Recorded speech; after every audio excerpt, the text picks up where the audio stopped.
How is the best way to sell art? Some people think that the best way to do that is offline. Other people think that is online. Which one is right? Hi, I'm Suirá. I was born in an artistic family, and as an agent, manager, and producer, I've worked for many years selling artists from all around the world. Today, I want to help you to become a full-time artist.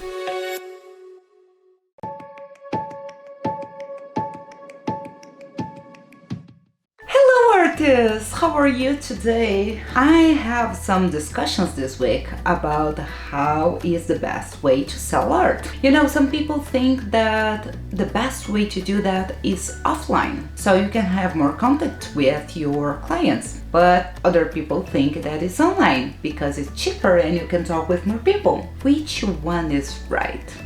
Hello, I'm Suirá and I will help you to become a full-time artist. And today we're talking about how is the best way to sell your art. Is offline or online? I know, it's really hard because we're already not selling our art and maybe people are selling in other places and you see that and you think, maybe I should be doing the same, right?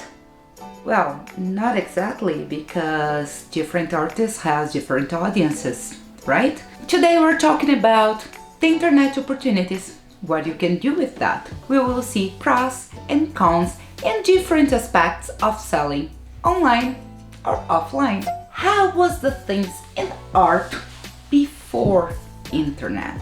If you were drawing or painting, it's possible that you have no space to show your art for people. That's why we start to have galleries or agents, publishers. If you are a musician, you can just go to have your single recorded if you have a label. But now this is not like that. With the internet, you can put your art out there. That's why I can see that every single day more galleries are closing doors. More labels are going away to give space for independent labels or independent artists. However, is it the best idea so I work just online? I don't think so. For example, let's imagine that you have two options. You can sell your art in an art fair or you can sell this same art piece online. In this art fair, you need to deal, well, with the weather. It's also hard to park, it's also hard to buy the tickets, and sometimes people are there and they want to watch the movies or see the paintings, but they have the kids with them and the kids are not really interested in that. When you go to your online space, you don't have these problems. However, you need to deal with technology. It can be really hard to learn, can take a lot of your time and money. If you are selling your painting on an art fair, you need to have traffic of people in this art fair. The same happens in your website, that if you don't have traffic enough of people going there, you will never sell. I want people to see what I'm doing and I want to show people who I am. If I am going to an art fair, I can connect with new people because there's a lot of people that are not there for me. They will go to every single tent that you have in this fair. They will see my work, that's for sure. This public is also a little bit more selected because if I need to spend money on the ticket, if I need to spend my time going there, I really like art. I really like one of these artists or I have some sort of connection with this whole idea. However, if we're looking for your website, you can reach lots of people from the whole world. However, you also are dealing with totally different type of people. Some of them can connect with you, some of them like art, but others don't. Others have no idea what you're talking about, or maybe they really don't like art. It's not just showing for everyone as you would be doing in an art fair. You need to select. In the internet, people have a very short span time of interest. They start to see something, and in 3 seconds they click in another thing, and in 3 seconds they click in another thing, and in 3 seconds they go for another thing.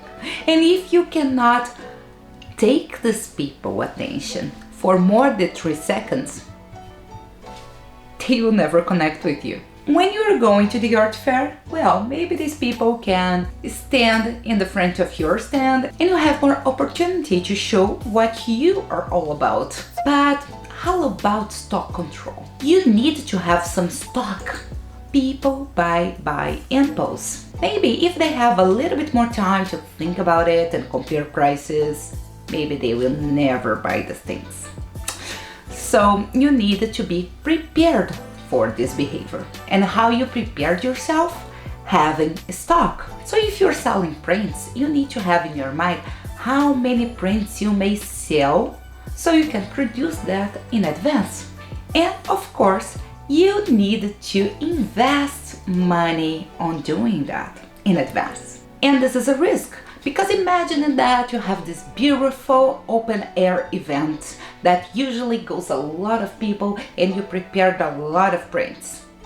But it starts to rain on the day and no one goes. You spend your whole day there selling nothing, and you come back with all the prints that you prepared for the event as excess of stock. If you are working with online selling, you don't have this problem. You just print on demand. If you don't have the stock up front, there is no problem. You just need to know how long it takes to be done so you can have this in your delivery politics.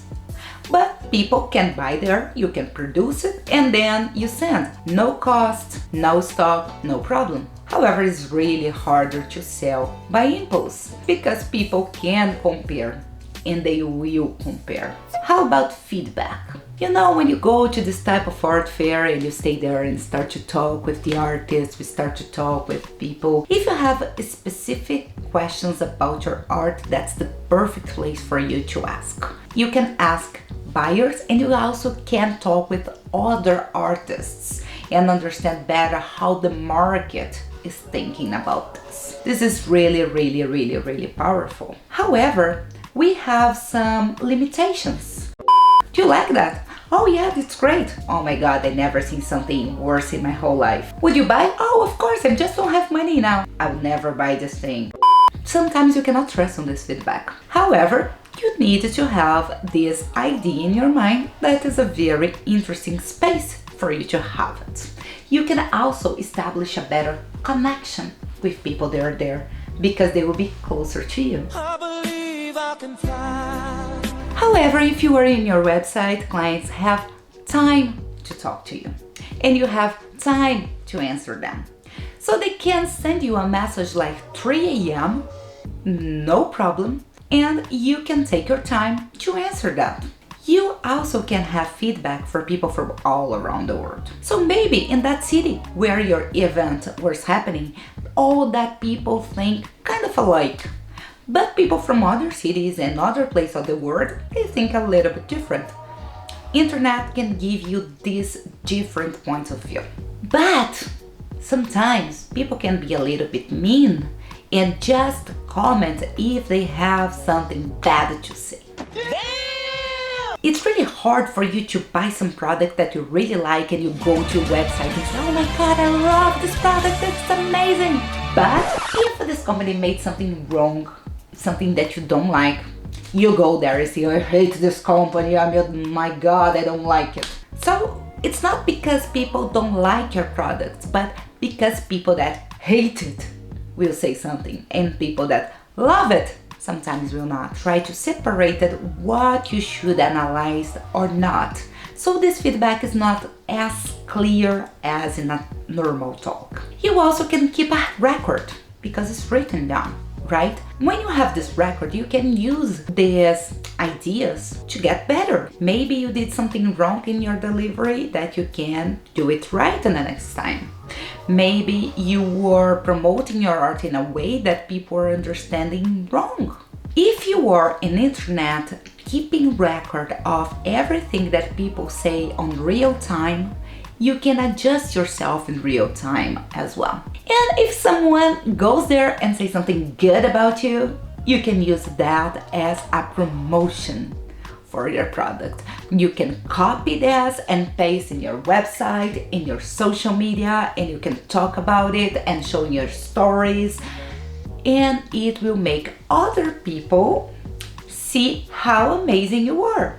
I like to say that you should be different in your way. Every artist has its unique factor. In real life, you can be a little bit more unique.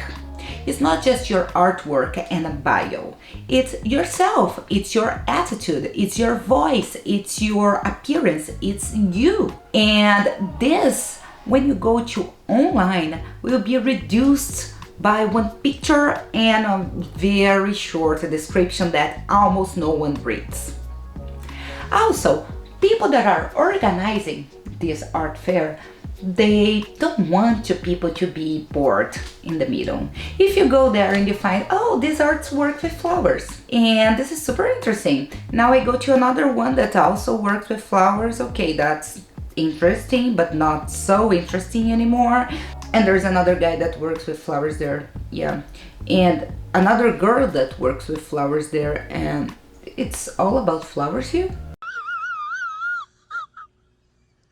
It would be super boring, right? So that's what they don't do. They select one person to talk about flowers and that's it. So if you were selected, you know that no one else will do what you do, which is super good. However, it doesn't make you the best person doing that. If you start to compare online and you have exactly the time of work that you have offline, people have the whole world to compare with you.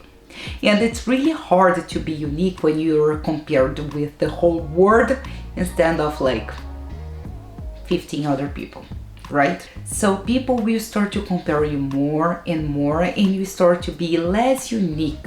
Also, depending on the type of shop that you have online, it can show other people that are similar to you. So if you use Etsy, for example, to show your artwork, they will put other people that sell almost the same that you sell. And this can be terrible if your price is higher than the others and you start just to compete about price, not quality or connection or messages or any other thing what art's all about. It's really hard to be unique when you are in the internet. However, if you start to analyze your costs for marketing, internet can be a very good space. In internet, you almost work 100% of time with digital marketing.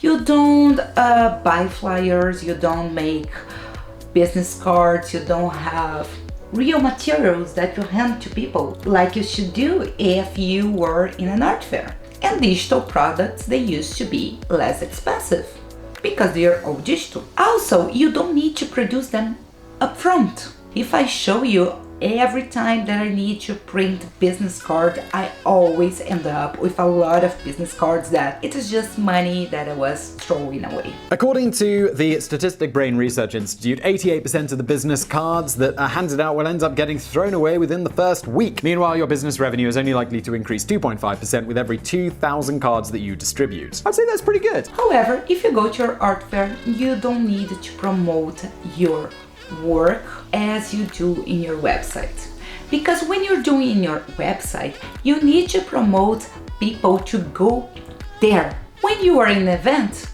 the event is trying to get people there. So all these flyers, business cards, or other things that you are given to people, well, they are really well directed for people that already are segmented to be there.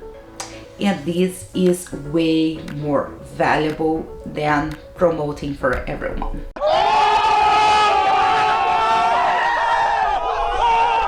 How about engaging with potential fans?